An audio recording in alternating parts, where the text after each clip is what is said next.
check this out. I'm going to show you something really cool that Nurie Creator can do. This is about line thickness. So I'm very happy actually right now with the default line thickness. But let's say, for example, you want harder lines. You can go back.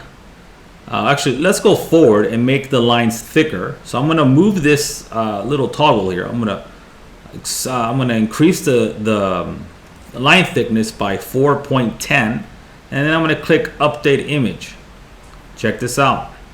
It's going to update the image, and it's going to give me a thicker line. Right? Let's make it thicker than that. Let's go to 6.9. That's too thick, but I just want to show you, for example's sake, what it can do.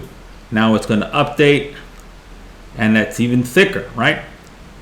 Now, of course, if you go all the way down, your image will be invisible probably, because the line thickness will be so thin. You don't want that, of course. But just letting you know, let's go back to its default at 0.0. There you are.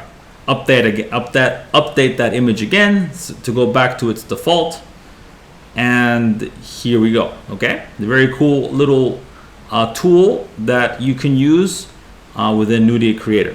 Okay, update image. Let's do it one more time. Let's go to 2.60. Update that image, and that's what you can do. Okay, really cool stuff. Hope to see you in the next video. Don't forget to comment and reply. Comment and get your resources down below. Be good.